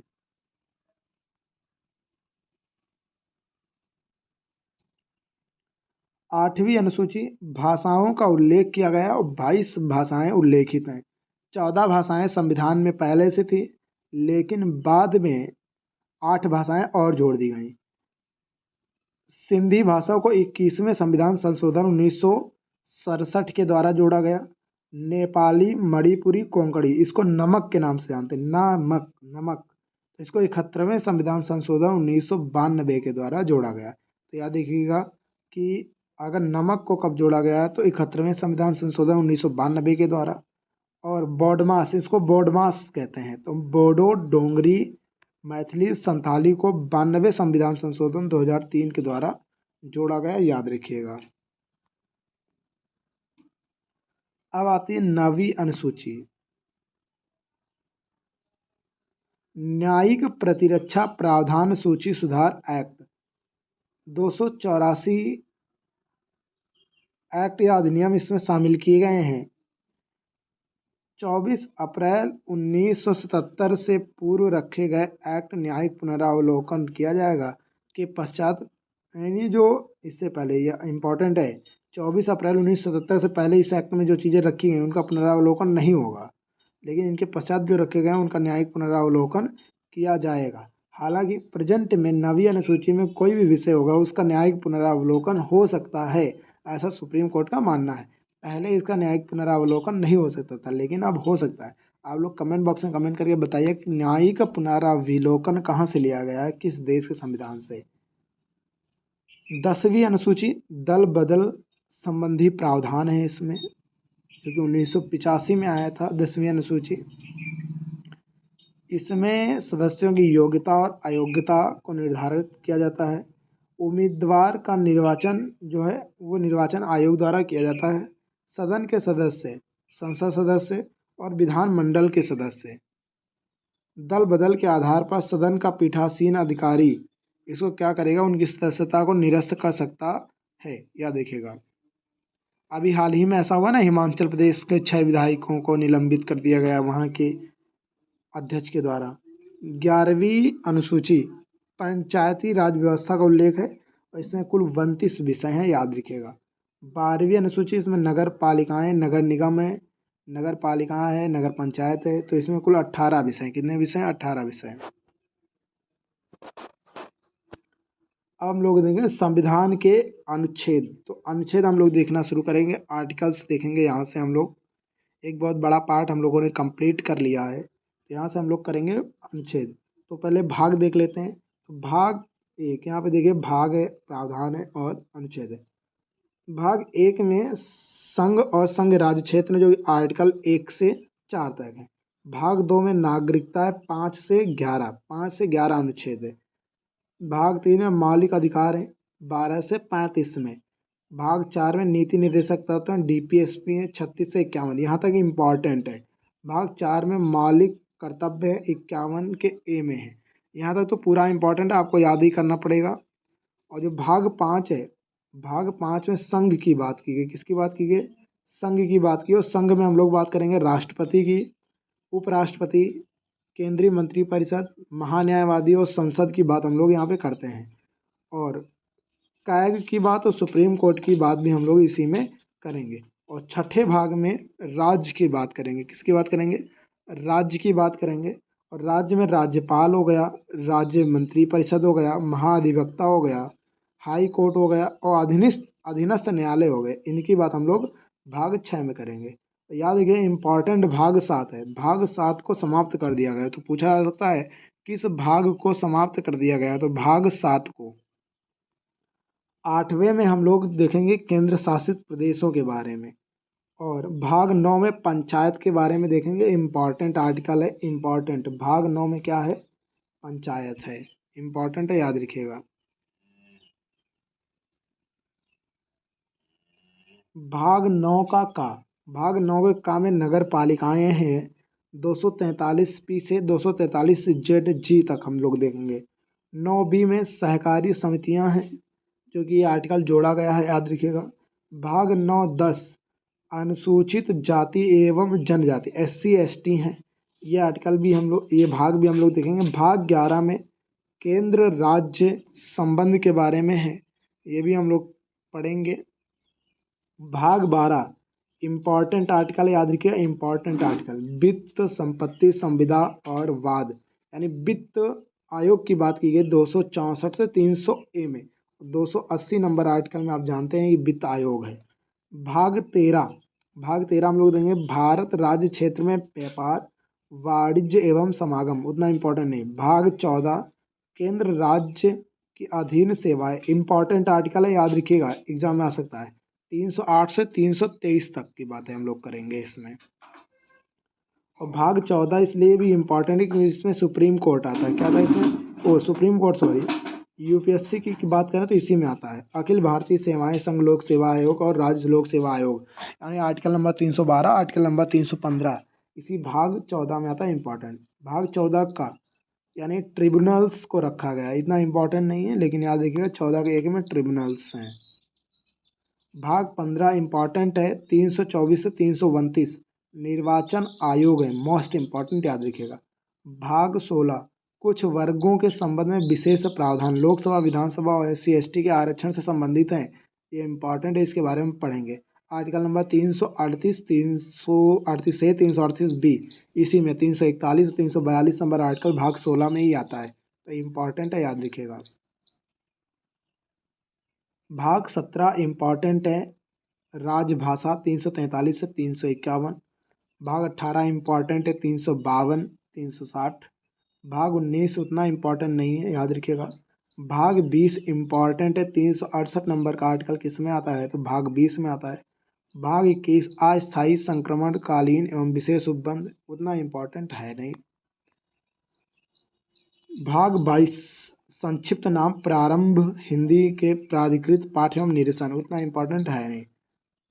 आगे कुछ जो भाग जोड़े गए हैं, जैसे चौथा 4 का भाग जो 42वें संविधान संशोधन 1976 के द्वारा जोड़ा गया, और जो 9 का भाग है, यानी जो 9वां भाग था वो आपने देखा 73वां संविधान संशोधन 1992, लेकिन 9 का जो था वो 74वां संविधान संशोधन 1992 के द्वारा जोड़ा गया।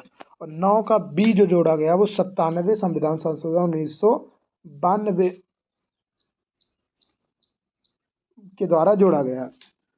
और 14 का ए जो जोड़ा गया वो 42वें संविधान संशोधन के द्वारा जोड़ा, ये याद रखिएगा। अब यहाँ से हम लोग पढ़ेंगे आर्टिकल, और यहाँ से अब हमारा स्टार्ट होगा आर्टिकल्स के बारे में, स्टार्ट होगा मेन थ्योरी हमारी यहाँ से स्टार्ट होगी सर, ठीक है। और पहला जो आर्टिकल होगा वो भाग 1 से स्टार्ट होगा, संघ एवं राज्य क्षेत्र। आर्टिकल 1 से 4 के बारे में यहाँ से बात की जाएगी।